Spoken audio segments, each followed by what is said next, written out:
నమస్కారం. ముఖ్యంగా తల్లిదండ్రులకు, రాష్ట్ర ప్రభుత్వానికి, సమాజానికి ప్రతి ఒక్కరికి కూడా పేరు పేరున నమస్కారాలు తెలియజేస్తూ, ముఖ్యంగా ఈరోజు రైట్ టు ఎడ్యుకేషన్ 2009లో దీన్ని ప్రవేశపెట్టారు కేంద్ర ప్రభుత్వం. చాలా రాష్ట్రాల్లో ఇంప్లిమెంట్ అవుతూ ఉంది. కానీ మన తెలుగు రాష్ట్రాల్లో ఇప్పుడిప్పుడే ఆంధ్రప్రదేశ్ కూడా దీనిపైన అడుగులు వేస్తూ ఉన్నది. అలాగే తెలంగాణ రాష్ట్రం కూడా హైకోర్టు ఖచ్చితంగా రైట్ టు ఎడ్యుకేషన్ మీద మీరు 80% ఇంప్లిమెంట్ చేయాలనేది కోర్టులో ఎవరైతే బిల్లు వేశారో దానికి సంబంధించిన తీర్పులో భాగంగా కోర్టుకు వాగ్దానం చేసింది. మేము దీన్ని ఇంప్లిమెంట్ చేస్తామని ప్రభుత్వం చెప్పడం జరిగింది. కానీ దీని పర్యవసానం ముఖ్యంగా ప్రైవేట్ విద్యా సంస్థల్లో ఈ రైట్ టు ఎడ్యుకేషన్ ఏదైతే ఉందో 25% ఇంప్లిమెంట్ చేసినట్లయితే ప్రభుత్వానికి ఏం కాదు. ఇక్కడ ముఖ్యంగా ప్రైవేట్ విద్యా సంస్థలకు చాలా ఇబ్బందులు ఎదురవుతూ ఉంటాయి. కారణం ఏంటంటే ప్రభుత్వం ఏదైతే ఇలా ఖర్చు పెడుతుందో ఒక విద్యార్థి పైన దాదాపు 1,00,000 నుంచి 1,20,000 వరకు డేస్ ఖర్చు పెడుతున్నది. మరి ఆ డబ్బు ఎంతైతే ఒక పిల్లవాడి మీద ప్రభుత్వం ఖర్చు పెడుతుందో అంతే డబ్బు ఇలా ప్రైవేట్ పాఠశాలకు ఇవ్వాల్సిన బాధ్యత ప్రభుత్వానికి ఉంటుంది. సరే, మరి ఇది ఇస్తుంది అంటే గతంలో మనం చూస్తూ ఉన్నాం ఎన్ని సంవత్సరాల నుంచి ఫీ రియంబర్స్మెంట్ కానీ, బెస్ట్ అవైలబుల్ స్కూల్స్ సంబంధించిన ఫీజులు కానీ సంవత్సరాల బకాయిలు ఉంటున్నాయి. ఆ పాఠశాలలో విద్య పట్ల కానీ, విద్యార్థులకు కానీ, అక్కడ ఉన్న తల్లిదండ్రులకు కానీ, మేనేజ్మెంట్కి కానీ చాలా ఇబ్బందులు ఎదురవుతూ ఉన్నాయి. ఈ విద్యా సంవత్సరం బెస్ట్ అవైలబుల్ స్కూల్స్ నడపడంలో అనేక ఇబ్బందులు అవుతున్నాయి. వచ్చే విద్యా సంవత్సరం కూడా నడపలేము అని కూడా చాలా సందర్భాల్లో ప్రభుత్వానికి విజ్ఞప్తి చేశారు. ఎందుకంటే ఒక్క పాఠశాలలో డబ్బులు లేకుంటే ఈవెన్ బిల్డింగ్ రెంట్స్ కానీ, టీచర్ సాలరీస్ కానీ, రైస్ కానీ, వెజిటేబుల్స్ కానీ రకరకాల ఇబ్బందులతో పాఠశాలలు గత 2 సంవత్సరాల నుంచి నడుస్తూ ఉన్నాయి. ఇప్పటికీ దీనిపైన ఒక స్పందన లేదు. డబ్బు వస్తుందా, ఈరోజు వస్తుందా, రేపు వస్తుందా అనే కమిట్మెంట్ అనేది ప్రభుత్వం నుంచి ఇప్పటికీ ఎందరు మంత్రుల దగ్గర కలిసినా, ముఖ్యమంత్రికి కలిసినా స్పందన లేదు. దీనిపైన మాకు ఒక అవగాహన కూడా కల్పించట్లేదు. మరి నమ్మకం అనేది పోతా ఉంది రోజు రోజు. మరి ఇదే సందర్భంలో ఇప్పుడే మేము 25% ఖచ్చితంగా మేము ఇంప్లిమెంట్ చేస్తాం అని కోర్టుకు ప్రామిస్ చేశారు హైకోర్టు ప్రభుత్వం. మరి ఈరోజు కూడా మంత్రుల సమావేశం జరుగుతుందని పేపర్ ద్వారా చూసా, తెలుసుకుంటే కూడా జరుగుతుందని తెలిసింది. కానీ నేను ప్రతి సబ్ కమిటీ కావచ్చు, ముఖ్యమంత్రి గారు కావచ్చు, ఈవెన్ మా కరస్పాండెంట్ మిత్రులకు కావచ్చు, ఈవెన్ తల్లిదండ్రులకు కావచ్చు, 25% అనేది ఇంప్లిమెంట్ చేయడం ప్రైవేట్ పాఠశాలలో చాలా ఇబ్బందికరం. ఒకవేళ ప్రభుత్వం ఏమైనా ఇవ్వదలుచుకుంటే రైట్ టు ఎడ్యుకేషన్ ఇంప్లిమెంట్ చేయాలి అనుకుంటే డైరెక్ట్గా తల్లిదండ్రులకు ఇవ్వండి. ఎవరన్నా తల్లిదండ్రులకు ఇస్తే ఆ డబ్బును వాళ్ళు ఎక్కడైనా ఏ పాఠశాలనైనా పేమెంట్ చేసి అక్కడ దాన్ని వాళ్ళు చదివించుకుంటారు. కానీ ఇక్కడ ప్రైవేట్ పాఠశాలకు డైరెక్ట్గా మీరు సీట్లను అలాట్ చేసి మేము ఇస్తామనంటే మా పాఠశాలలో మేము తీసుకోము. కరాఖండిగా చెప్తున్నాం. మేము అనుభవించిన తీరు, ఇక్కడున్న డిగ్రీ ఇంజనీరింగ్ కాలేజ్ అనుభవించిన తీరు మా అందరికి కూడా గుర్తుకొస్తున్నాయి. రోజు చూస్తూ ఉన్నాం పేపర్లలో, పోరాటం చూస్తూ ఉన్నాం. విద్యార్థి సంఘాలు కావచ్చు, తల్లిదండ్రులు కావచ్చు, పాఠశాలల మేనేజ్మెంట్స్ కావచ్చు, కళాశాలలు కావచ్చు, ఎన్ని ఇబ్బందులతో మేము తీసుకొని ఉరగబెట్టేది ఏముండదు. బట్ అవసరమైతే పాఠశాలకు సెలవులు ఇస్తాం. మా పాఠశాలని కూడా మీరే నడుపుకోండి, ప్రభుత్వమే నడపండి, మా అన్నీ కూడా ఇస్తాం. తలాలు మా టీచర్లందరికీ కూడా సాలరీస్ ఇవ్వండి, బిల్డింగ్ రెంట్స్ కట్టండి, చక్కగా మీరు నడపండి. కానీ ఇందులో మమ్మల్ని పావులుగా వాడుకొని మమ్మల్ని ఇబ్బంది పెట్టి మా యొక్క కుటుంబ వ్యవస్థను మమ్మల్ని కక్షగట్టి రియంబర్స్మెంట్ ఇవ్వకపోవడం, పాఠశాలకు సంబంధించిన విద్యార్థుల యొక్క ఫీజులు ఇవ్వకపోవడం, కక్ష సాధింపు ధోరణి తప్ప ఎక్కడ చెల్లిస్తారండి. ఒక మేనేజ్మెంట్ ఏ నుంచి అప్పులు తెస్తారు? ఇలా బ్యాంక్ వాడు నోటీస్ ఇస్తున్నాడు, ఫైనాన్స్ వాడు నోటీస్ ఇస్తున్నాడు, ఇలా చిట్టీలో నోటీస్ ఇస్తున్నాడు. ఇన్ని రకాల ఇబ్బందులతో పాఠశాల నడుపు దేనికండి? ఏమవసరం? అందరూ చాలా చక్కగా ఇలా పరిపాలన జరుగుతున్నాయి, జీతాలు వస్తున్నాయి, మీరు మంచిగానే ఉన్నారు, తల్లిదండ్రులు బాగానే ఉన్నారు. కానీ నష్టపోయేది ఇక్కడ విద్యార్థులకు, తర్వాత మేనేజ్మెంట్స్, ముఖ్యంగా టీచర్లు, ప్రైవేట్ టీచర్లు కూడా ఇబ్బంది పడుతున్నారు. మన దగ్గర పనిచేసే ప్రతి ఒక్కరు కూడా 3-4 నెలల నుంచి ఇబ్బంది పడుతున్నారు. మరి వాళ్ళకు కోసేందుకు ఇవన్నీ పెట్టుకొని కూడా సాధ్యాసాధ్యాలు ఆలోచన చేయకుండా, కనీసం మనతో మాట్లాడకుండా, సంప్రదించకుండా, అసలు పాఠశాలలు ఎలా నడుస్తున్నాయి, పాఠశాలల యొక్క పరిస్థితి ఏంటి, బెస్ట్ అవైలబుల్ స్కూల్స్ ఏంటి, మేము వచ్చి కలిసి ఎందుకండి మీరు వినిపించుకుంటే రాము. మేము వచ్చి కలిస్తే మామూలుగా గుంపులో గోవింద వస్తున్నాం, కలుస్తున్నాం. ఏం జరుగుతుంది దానివల్ల లాభం ఏంటి? అసలు విద్యా వ్యవస్థ ఏంటి, నిర్వీర్యం అవుతుందా? విద్యా వ్యవస్థ ఎలా జరుగుతున్నది? దీనిపైన ఒక స్కీమ్ ఉన్నది. మరి వీళ్ళని కలిసి ఆఫీసర్లతో కూర్చొని పెట్టి, ఆఫీసర్ల దగ్గరికి పోతే మాకేం తెలియదు అంటారు వాళ్ళు. సింపుల్ కొట్టేస్తున్నారు వాళ్ళు. ఆఫీసర్స్ అంతా కూడా సీట్లు మాత్రం ఇస్తున్నారు, డ్రా చేస్తున్నారు, అప్లికేషన్స్ తీసుకుంటున్నారు, ఎంక్వైరీ చేస్తున్నారు, చైర్మన్గా ఉంటున్నారు, ఇస్తున్నారు. వాళ్ళకి తప్పలేదు. బిల్ అడిగేసరికి వాళ్ళు మాకు అపాయింట్మెంట్ కూడా ఇస్తలేరు. ఈవెన్ ఆఫీసర్లు లోపలికి కూడా రాణిస్తలేరు. మాకేం తెలియదు. ఫినాన్స్ మినిస్టర్ గారిని కలవండి, లేకపోతే ముఖ్యమంత్రి గారిని కలవండి, పలానా మంత్రి గారిని కలవండి, పలానా ఎమ్మెల్యేని కలవండి. ఇదా వ్యవస్థ? ఇందులో మళ్ళీ రైట్ టు ఎడ్యుకేషన్ అవసరం అయ్యింది. మాకెందుకండి? మాకు అక్కర్లే. మీరు నడిపించుకునేదంటే నడిపించుకోండి. పాఠశాల తాళాలు ఇస్తాం, లేదా పాఠశాలలు అన్నీ కూడా మూసేస్తాం, కోర్టుకి ఇదే సబ్మిట్ చేస్తాం. మాతో శాత కాదు. ప్రభుత్వం ఈ రకంగా ఇబ్బంది పెడుతున్నది. ఈ రకంగా మాకు అనేక అవస్థలకు మేము ఒరిగి ఒక్క ప్రాణానికి ఇట్లాంటి పాఠశాలలు నడపడం అవసరం అండి. మీరు వస్తే కలవరు, కలిస్తే పని కాదు. ఎందుకండి పాఠశాలలు చాలా ఇబ్బందులు ఎదురవుతూ ఉన్నాయి, అనేక నోటీసులు వస్తున్నాయి, అనేక ఇబ్బందులతో మేము ముందుకెళ్తా ఉన్నాం. ఇంకా కూడా మళ్ళీ రైట్ టు ఎడ్యుకేషన్ గురించి ఆలోచన చేయకుండా మేము కూడా దీన్ని అవసరమైతే డైరెక్ట్గా తల్లిదండ్రులకి ఈవెన్ కోర్టులో కూడా ఆల్రెడీ వేసాం. ఇంకా కూడా ముందు మేము మళ్ళీ కోర్టుతో కొట్లాడతాం. అవసరమైతే సుప్రీంకోర్టుకైనా వెళ్తాం. ఇది మాత్రం శాత కాదు. ఆ పిల్లలకు విద్యను అందించడం ఫ్రీగా ప్రభుత్వం ఖర్చు పెట్టాలి. ప్రభుత్వం ఖర్చు పెట్టి ప్రైవేట్ పాఠశాలలు చదివించాలి. ఖర్చు పెట్టకుండా, పైసలు ఇవ్వకుండా నువ్వు చదువు చెప్పంటే ఎక్కడి నుంచి చదువు చెప్తారండి? ఏ నుంచి? మనుషులం. ప్రభుత్వంకి శాత కానప్పుడు ఒక ప్రైవేట్ విద్యా వ్యవస్థకి ఎలా శాతం అవుతుందండి? ప్రభుత్వం ఎన్ని ఇబ్బందులు ఎదురవుతూ ఉన్నాయి. ముఖ్యమంత్రి గారు అన్నారు మొన్న మీటింగ్లో, నా దగ్గర పైసలు లేవు, అప్పులు ఉడతలేవు, అప్పులు ఇంత ఢిల్లీ ఏదో చూస్తున్నారు, ఏదో రకంగాని నానా భాషల్లో నానా మాటల్లో మీరే చెప్పారు. మరి ఒక తెలంగాణ ప్రభుత్వాన్ని నడపడానికి అనేక వనరులు వస్తున్న తరంలో మీకే ఇబ్బంది అవుతుంది. మరి మాలాంటి చిన్న కోటి వాళ్ళం, సముద్రంలో గుణకరాయి వంటి వాళ్ళం, మేము ఎలా పాఠశాలను నడిపించగలుగుతాం? ఎలా నడిపించగలుగుతాం అంటే ఒక్కసారి ఆలోచించండి. మేధావులు కానీ, మంత్రులు కానీ, ఎమ్మెల్యేలు కానీ ఎలా ప్రభుత్వంకు సపోర్ట్ చేయాలంటే డబ్బు చక్కగా తల్లిదండ్రుల డిపాజిట్ చేయండి అకౌంట్లో. ఇది ఏదైతే ఇలా ఒక రైతు బంధు ఇస్తున్నారో, ఇలా ఒక రుణమాఫీ చేసారో, ఇలా ఒక పెన్షన్ ఇస్తున్నారో, అట్లా డైరెక్ట్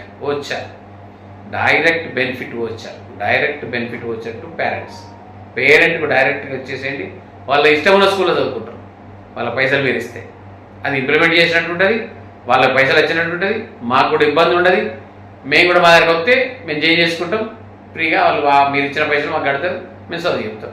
మమ్మల్ని ఎందుకండి ఇరికించడం? మేమేంటి చిన్న మనుషులం. మేమేదో ప్రభుత్వానికి పాఠశాలలు ఎప్పటి నుంచో లిటరసీ పెరగడం కోసం ప్రైవేట్ పాఠశాలకు మీరు అనుమతులు ఇచ్చారు. మేము లిటరసీ పెంచినాం, ఇలా జీపీఏ పెంచినాం, ఇలా పర్సంటేజ్ పెంచినాం. చదువు 60 లక్షల్లో దాదాపు 60% మా దగ్గర చదువు చెప్తున్నాం. ఓ 4 లక్షల మందికి ఉద్యోగాలు ఇచ్చినాం. 35 లక్షల మంది చదువు చెప్తున్నాం. 11,000 పాఠశాలలు ఉన్నాయి. ఇలా చక్కని చదువు చెప్తున్నారు మా టీచర్లు. మీరు అన్నారు మొన్న ఎప్పుడు ప్రైవేట్ టీచర్లు కాదు, వాళ్ళ చదువు రాదని. రండి ఒకసారి చెక్ చేయించండి. మీది ఉంటుంది కదా, మీ బ్యూరోక్రాట్స్ ఉన్నారు, మీ ఉద్యోగస్తులు ఉన్నారు, మీ పాలనా యంత్రాంగం ఉన్నది. వాళ్ళందరినీ తెలుగునండి. ఏ టీచర్ చదువు చెప్పరాదో తెలుస్తుంది. ఇన్స్పెక్షన్ చేయించండి. ఎక్కడెక్కడ చదువు జరుగుతుంది, ఎక్కడెక్కడ టీచర్లు చదువు రాదు తెలుస్తుంది. తెలకుంటేనే మాట్లాడుతున్నారు మీరు ముఖ్యమంత్రి గారు. ఒక్కసారి ఇన్స్పెక్షన్ చేయించండి. అన్ని పాఠశాలను ఇన్స్పెక్షన్ చేయించండి. ఎక్కడెక్కడ టీచర్లు చదువు చెప్పరాదు. ఇలా చదువు చెప్పదు రిజల్ట్స్ ఎట్లా వస్తాయి? ఇలా చదువు చెప్పండి మార్కులు ఎట్లా వస్తాయి? ఇలా చదువు చెప్పండి ఐఐటి సీట్లు ఎట్లా వస్తాయి? చదువు చెప్పండి నీట్ సీట్లు ఎట్లా వస్తాయి? చదువు చెప్పండి ఐఏఎస్లు ఐపీఎస్లు ఎట్లయితున్నారు? ప్రభుత్వానికి మిన్నగా అన్నీ జరుగుతున్నాయి. ఒట్టిగానే బ్లేమ్ చేయకూడదు. ఇలాంటి వారు చాలా పెద్దవారు. ఒక రాష్ట్ర ముఖ్యమంత్రి ప్రైవేట్ పాఠశాలలు కానీ ప్రభుత్వ పాఠశాలలు రెండు కన్నులు లాంటివి. రెండింటిని చూడాల్సిన బాధ్యత మీకున్నది. కాబట్టి ముఖ్యమంత్రి గారు మా పైన ఇట్లాంటిగా మమ్మల్ని ముందు తీసుకెళ్లడం కోసం ప్రయత్నం చేయండి.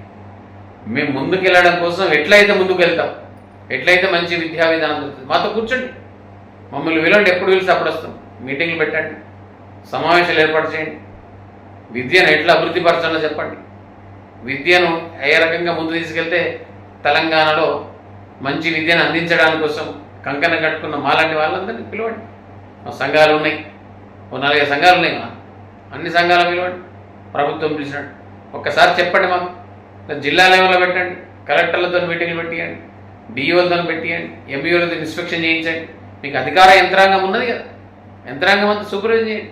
ఏ పాఠశాలలో కనుక ఫెసిలిటీస్ తక్కువ ఉంటే నోటీసులు ఇవ్వండి, మీ దగ్గర ఈ ఫెసిలిటీ ఉన్నది దీన్ని సర్దుకోమని, దాన్ని మీరు సెట్ అవుతాం. లేకుంటే కాలగర్మల కలిసిపోతాం. అట్లాంటి ఏవి చేయకుండా ఒట్టిగానే మనం పేపర్ వాళ్ళు అన్నట్టు ఇంకోళ్ళు అన్నట్టు కాకుండా మనం మన యంత్రాంగానికి పనిచెప్పి ప్రైవేట్ పాఠశాలలు ముందు తీసుకెళ్ళి ప్రభుత్వ పాఠశాలలు కూడా అంతే సమానంగా చూస్తే అప్పుడు మంచి విద్యను అందించడానికి తెలంగాణలో ఒక చక్కటి విద్యా అవకాశాలు ఎలా అయితే ఉన్నాయో ఆ విద్యా అవకాశాలలో సంపూర్ణమైన ఒక వికాసవంతమైన ఒక పరిపూర్ణమైన జీవితాన్ని ముందు తీసుకెళ్లడంలో చదువు అనేది కీలక పాత్ర అనేది మనందరికీ తెలుసు. మరి అలాంటి చదువును మీరు కానీ మేము కానీ ఎవరు కూడా నెగ్లెక్ట్ చేయకుండా నేటి బాలనే రేపటి పౌరులు అన్నట్టు వాళ్ళందరికీ కూడా ఏదైతే మనకు కమిషన్ ఉన్నాయో, విద్యా కమిషన్ ఉండొచ్చు, సంస్కరణలు ఉండొచ్చు, విద్య పట్ల అనేక మందికి ఆలోచనలు ఉండొచ్చు, మేధావులు ఉండొచ్చు, రిటైర్ అయిన ఎంప్లాయీస్ ఉండొచ్చు, చాలామంది అనుభవజ్ఞులు ఉండొచ్చు, వాళ్ళందరికీ కూడా ఒక అవగాహన ఉన్నది. కూర్చుండి పెట్టండి, ఈ మాసంలో మీటింగ్లు పెట్టండి, వచ్చే విద్యా సంవత్సరం ఏం చేద్దామని. ఏది చేయకుండా మామూలుగానే ఏదో ముఖదప్పుడుగా ఏదో కోర్టు అడిగింది కదా, ఇంకెవరు అడిగారు కదా అని కాకుండా ఇలా ఫీజుల గురించి మాట్లాడుతుంది. అయ్యో ఎన్నో ఏళ్ళ నుంచి నేను బడి పెట్టినప్పుడు చెప్తున్నారు ఫీజుల కమిటీ అని, 30 ఏళ్ళ నుంచి చూస్తున్నాను. 3 దశాబ్దాలు గడిచిపోయింది, ఇప్పటికి ఒక ప్రణాళిక లేదు. అన్ని ప్రభుత్వాలు అంతే. ఏదైనా ఒక పక్క ప్రణాళిక, అసలు ఫీజు ఏం తీసుకోవాలి, నేను నా ఫెసిలిటీస్ ఏంటి, అసలు నేను తల్లిదండ్రులకు ఎలా విద్యను అందించాలి, ఇప్పటి వరకు కూడా నాకు ఒక నామ్స్ కానీ ఇది రాలేదు. మరి డిఎఫ్ఆర్స్ ఎస్ఎఫ్ఆర్ తిరుపతిరావు గారు కమిటీ అన్నారు, ఇప్పుడు విద్యా కమిషన్ వచ్చింది, కమిషన్ కూడా ఎన్నడో ఇచ్చింది. అసలు నేను ఎంత ఏ కేటగిరా, బి కేటగిరా, సి కేటగిరా, డి కేటగిరా, ఏ కేటగిరీలో పోతుందని నాకు తెలియదు. ఇన్నేళ్ళలో చూస్తున్నది, 32 సంవత్సరాలు కంప్లీట్ చేసిన. కాబట్టి ఇప్పటికైనా ప్రభుత్వం చక్కగా స్పందించి తల్లిదండ్రులు అడుగుతున్నానో, హైకోర్టు అడుగుతుందనో, లేదా విద్యార్థి సంఘాలు అడుగుతున్నాయనో, కుల సంఘాలు అడుగుతున్నాయనో, లేకపోతే ఇంకా యాక్ట్ అడుగుతుందనో, చట్టం అడుగుతుందనో, చట్టం ఇచ్చిందనో కాకుండా పరిశీలన చేద్దాం, ఒక వ్యవస్థీకరణ చేద్దాం. ఎట్లయితే దీన్ని ముందుకెళ్తుంది, ఎట్లయితే ఈ చదువులు చక్కగా ముందుకెళ్తాయి. ప్రైవేట్ విద్యా సంస్థల్లో ప్రభుత్వం చేయాల్సిన పనేంటి, అలాగే మేనేజ్మెంట్ చేయాల్సిన పనేంటి, టీచర్లు చేయాల్సిన పనేంటి, తల్లిదండ్రులు చేయాల్సిన పనేంటి, విద్యార్థులు ఎలా చదవాలి, ఇట్లాంటి అన్నింటినీ కూడా మనం ప్రక్షాళన చేసి ఒక సమయపాలన పెట్టి ఖచ్చితంగా అకాడమిక్ ఇయర్ విద్యా సంవత్సరం ఆరంభం ముందు ఏమేం చేయాలి, మా టార్గెట్ ఏంటి, అసలు మేము ఎట్లా ముందుకెళ్ళాలి, మా గైడ్లైన్స్ ఏంటి, మాకు పరిపాలన మీ యొక్క ఎవరైతే ఉన్నారో పాలకులు పాలితులు వాళ్ళ ద్వారా ఏం మీరు కోరుకుంటున్నారు, మా ద్వారా మీరేం కోరుకుంటున్నారు, వాళ్ళు మా పైన ఎలా అధ్యయనం చేయాలి, మమ్మల్ని ఎలా ముందుకు తీసుకెళ్ళాలి, వాటిపైన కూలంకషంగా చర్చలు పెట్టి మీ అధికారులతోని మీ యంత్రాంగంతో ప్రైవేట్ పాఠశాల పర్యవేక్షణ అనేది అవసరం అనేది కూడా మేము చెప్తా ఉన్నాం. ఎందుకంటే ఎప్పుడు మేము దొంగలాగా బతుకులు, ఎందుకంటే ఇంత పని చేసినా దోచుకుంటూరు అంటారు, దొంగలు అంటారు, ప్రైవేట్ పాఠశాలకు చదువే లేదంటారు, టీచర్లకు చదువు చెప్పరాదంటారు. ఇవన్నీ మాటలు ఎందుకు, నానా మాటలు. ఒక్కసారి చూడండి పాఠశాల పరిస్థితి ఏంటన్నది. ఉంటాడు పోతాడు. మీ నియమ నిబంధనలు కరెక్ట్ ఉంటే ఉంటాయి, లేకపోతే పోతాయి. అనవసరంగా మంచి వాళ్ళని కూడా మెయింటైన్ చేసే వాళ్ళని కూడా ఎవరో ఒకరు చేస్తే అందరికీ ఒకటే ఘాటును కట్టేస్తున్నారు. ప్రైవేట్ పాఠశాలను ఫీజులో జూలమని రాస్తారు. ఇప్పుడు ఇక ప్రైవేట్ పాఠశాలని ఏదో రకంగా మమ్మల్ని ఇబ్బంది పెడతా ఉంటారు, మమ్మల్ని రకరకాల పదాలతో వాడుతూ ఉన్నారు. అలాంటి కాకుండా ప్రభుత్వ యంత్రాంగం ఏదైతుందో ముఖ్యమంత్రి గారు ఇప్పటికైనా దీనిపైన ఒక సూచనలు, సమాలోచనలు, అంటే ప్రైవేట్ పాఠశాల అనగానే ఇబ్బంది పెడుతున్నాయని కాకుండా సమాజంలో ఒక గొప్ప విద్యను అందించే విధంగా ఉన్నాయని చెప్పి అవసరమైతే మాకు చెప్పండి, మాకు శిక్షణ ఇవ్వండి. ఇలా ప్రభుత్వ పాఠశాలలో పనిచేసే టీచర్ అందరూ కూడా శిక్షణలు ఇస్తున్నారు. ఇలా టీచర్లకు, హెడ్ మాస్టర్లకు, ఎవరికి మాకు కూడా అట్లాంటి శిక్షణ ఇవ్వండి. మా టీచర్లకి ఇవ్వండి, మేనేజ్మెంట్కి ఇవ్వండి. మాకు కూడా మమ్మల్ని ఎన్రోల్ చేసుకోమనండి. మాకు అలాంటి అవకాశాలు కల్పించండి. మమ్మల్ని ముందు తీసుకోవడానికి ప్రయత్నించండి. మనం అందరం కలిస్తేనే మంచి విద్యను అందించడానికి అవకాశం ఉంటుంది. కాబట్టి ఈ వీడియో ద్వారా అందరికీ కూడా నేను ఎడ్యుకేట్ చేస్తున్నా. నచ్చినట్లయితే దీన్ని అందరు ఫార్వర్డ్ చేయండి, నచ్చకుంటే కూడా సలహాలు ఇవ్వండి. నువ్వు మాట్లాడేది తప్పు, దీనివల్ల లాభం లేదు, నష్టం లేదని. కాబట్టి నచ్చితే దీన్ని చాలామంది ఫార్వర్డ్ చేస్తే కనీసం ఎడ్యుకేట్ అవుతారు. ముఖ్యమంత్రి గారు తెలుస్తుంది, దీనికి సంబంధించిన అధికారులు తెలుస్తుంది, మన పైన ఏం చేయాలనేది కూడా వాళ్ళు కూడా కసరత్తు చేస్తారు. కసరత్తు అనేది మోస్ట్ ఇంపార్టెంట్. కాబట్టి ఇది ఖచ్చితంగా దేశానికి, రాష్ట్రానికి, ప్రపంచానికి అవసరం. ఎందుకంటే ఎక్కడైనా మంచి విద్యను కనుక అందిస్తేనే ఆ దేశం బాగుపడుతుంది. కాబట్టి చక్కని విద్యను అందించుకుంటే దానికి అదే ఆ దేశం సర్వనాశనం అవుతుంది. నిన్న మనం యుద్ధాలు చూసినాం, మిసైల్స్, అట్లాంటి రాకెట్స్, విమానాలు అవి కొట్టుకుంటున్నాయి, ఆ దేశం ఖరాబ్ అవుతుంది. ఏది మిసైల్స్ అవి. కానీ అవి కూడా ఏవి అక్కర్లే, మంచి విద్యను, చక్కనైన విద్యను అందించుకుంటే ఆ దేశం దానికి అదే సర్వనాశనం అవుతుంది. అంటే చదువు అనేది అంత ఇంపార్టెన్స్. ఇలా చదువుకుంటే ఇట్లా కొట్లాడుకోపో, పాకిస్తాన్ ఈ రకంగా జరగపో, అక్కడ ఉగ్రవాదం పెచ్చు పెరగపో. చదువు లేదు కాబట్టి ఆ పాకిస్తాన్ ఇలా అలా తయారైంది. పాకిస్తాన్ ఇలా ప్రపంచం అంతా ఎందుకు తిరుగుతున్నది అంటే చక్కని చదువు లేదు, వాళ్ళ దగ్గర జ్ఞానం లేదు, విజ్ఞానం లేదు. వాళ్ళ కేవలం చంపుడు, దేశాన్ని ఆక్రమించుకున్నాడు. అట్లాంటి వ్యవస్థ ఎందుకు తయారైందంటే చక్కని విద్య లేకపోవడం. ఆ విద్య లేకపోవడం వల్ల మెచ్యూరిటీ కాదు వాళ్ళ మైండ్, కాకపోవడం వల్ల అక్కడ ఆ ఉగ్రవాదం ఎక్కువ పెరగడం వల్ల ఇలా ప్రపంచం అంతా కూడా ఇబ్బంది పడుతున్నది వల్ల. కాబట్టి అట్లాంటి జరగద్దు, అట్లాంటి ఉండద్దు అంటే మంచి విద్యను అందిస్తున్నాం. కాబట్టి భారతదేశం ఇలా మంచిగా ఉన్నది. ఇంకా మంచి విద్యను అందించడం అంటే మనం ఇంకా కొంత సంస్కరణలు అవసరం. మరి ఆ సంస్కరణలు తీసుకురావడం కోసం ఇలా రాష్ట్ర ప్రభుత్వం ముందు వరుసలో ఉండాలని చెప్తూ సెలవు. Thank you.